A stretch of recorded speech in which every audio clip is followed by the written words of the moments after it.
Hello friends. आप सभी का स्वागत है हमारे इस यूट्यूब चैनल में। और class 10th chemistry objective series का यह दूसरा वीडियो है।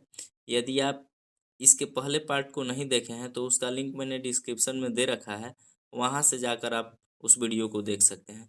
तो चलिए शुरू करते हैं आज का लेक्चर। आज का पहला वीडियो प्रश्न है कि किसी तत्व के गुण धर्म का दो या दो से अधिक विभिन्न रूपों में प्रस्तुतिकरण तत्व की क्या कहलाता है। तो हम लोग पढ़े हैं कि जब कोई तत्व दो या दो से अधिक के रूपों में पाया जाता है तो अपरूप कहते हैं और इस घटना को अपरूपता कहते हैं।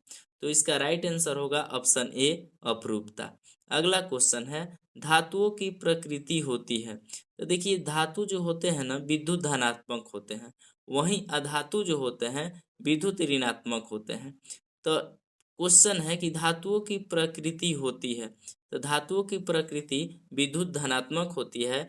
इसका ऑप्शन हो जाएगा ए। नेक्स्ट क्वेश्चन है, लोहा एवं इस्पात को जंग से सुरक्षित रखने के लिए उन पर किस धातु की पतली परत चढ़ाई जाती है। देखिए, लोहा और इस्पात को जंग से बचाने के लिए, संक्षारण से बचाने के लिए उस पर जिंक की परत चढ़ाई जाती है, जिसको यशद लेपन कहा जाता है। तो इसका जो राइट आंसर होगा ऑप्शन नंबर डी।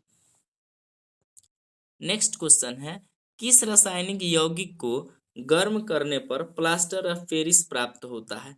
किस रासायनिक यौगिक को गर्म करने पर प्लास्टर ऑफ पेरिस समझते हैं ना। प्लास्टर ऑफ पेरिस का जो सूत्र होता है वह होता है CaSO4 × 12H2O।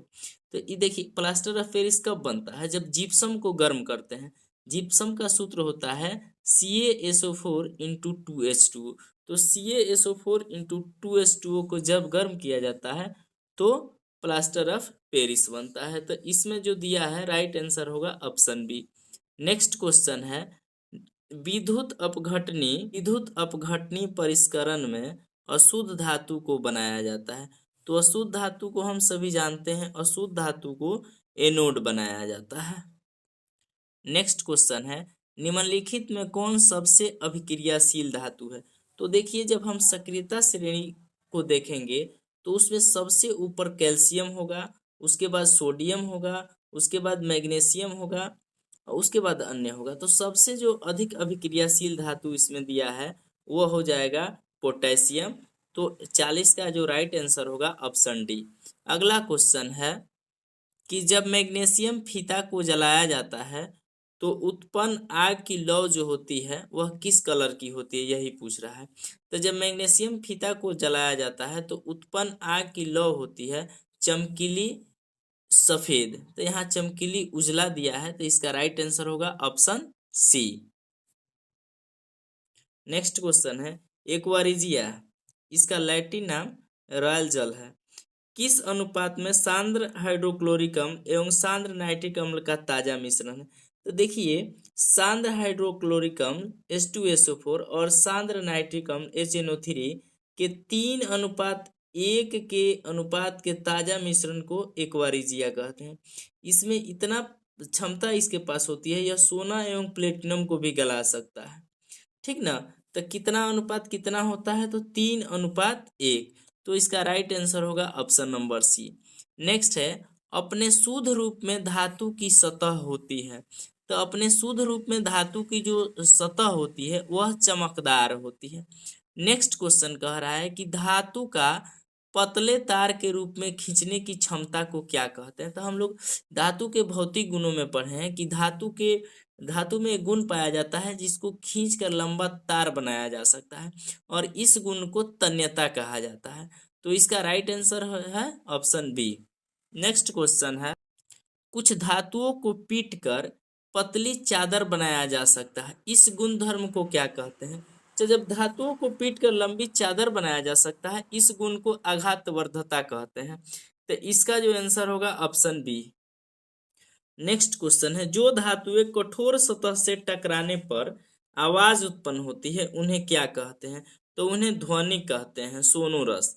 तो इसका ऑप्शन होगा बी। नेक्स्ट क्वेश्चन है, सबसे अधिक तन्य धातु कौन है। तो देखिए, जो सबसे तन्य धातु है वह है सोना। सोना सबसे तन्य धातु है क्योंकि 1 ग्राम सोना से 2 किलोमीटर लंबा तार बनाया जा सकता है।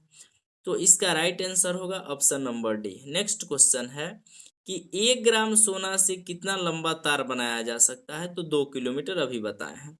इसका राइट आंसर होगा ऑप्शन नंबर बी।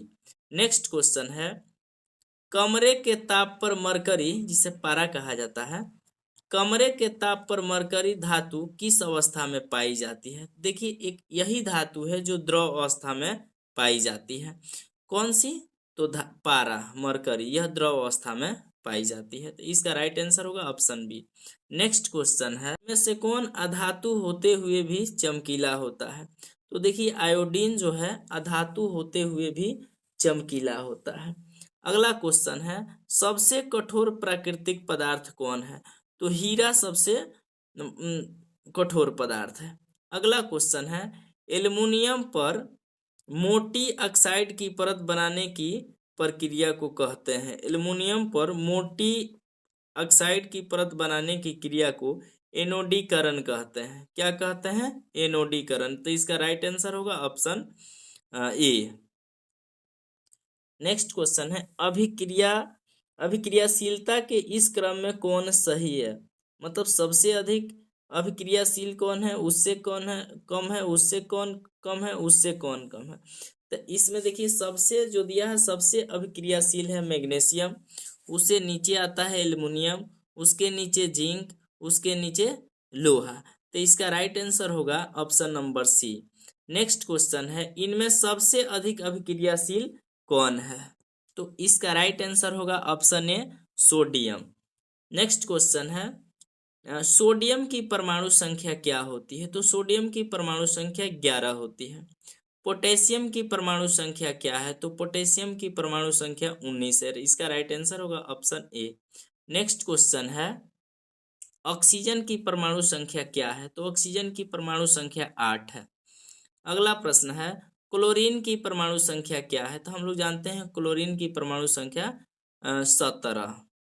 अगला क्वेश्चन है हीलियम की परमाणु संख्या क्या है? तो हाइड्रोजन का 1 और हीलियम का 2। तो हीलियम की परमाणु संख्या 2 होती है। अगला प्रश्न है कैल्शियम की परमाणु संख्या क्या है?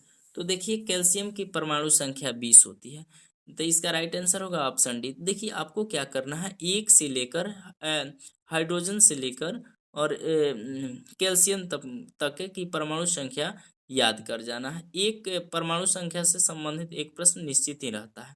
नेक्स्ट क्वेश्चन है फास्फोरस की परमाणु संख्या क्या है? तो ये तो बच्चों वाली सवाल है। फास्फोरस की परमाणु संख्या 15 है। इसका राइट आंसर बी होगा। नेक्स्ट क्वेश्चन है आयनिक यौगिक NaCl का गलनांक है। तो जो NaCl का गलनांक होता है वह होता है 1074। इसका राइट आंसर होगा ऑप्शन बी। नेक्स्ट क्वेश्चन है कार्बोनेट अयस्क को वायु के उपस्थिति में अधिक ताप पर गर्म करने पर यह ऑक्साइड में परिवर्तित हो जाता है। इस प्रक्रिया को क्या कहते हैं? तो इस प्रक्रिया को भर्जन कहा जाता है। नेक्स्ट क्वेश्चन अगला सवाल है लंबे समय तक आर्द्र वायु में रहने पर लोहे पर भूरे रंग के पत्रक पदार्थ की परत चढ़ जाती है, जिसे कहते हैं तो उसे जंग कहा जाता है। अगला प्रश्न है अयस्क से धातु का निष्कर्षण तथा उसका परिष्करण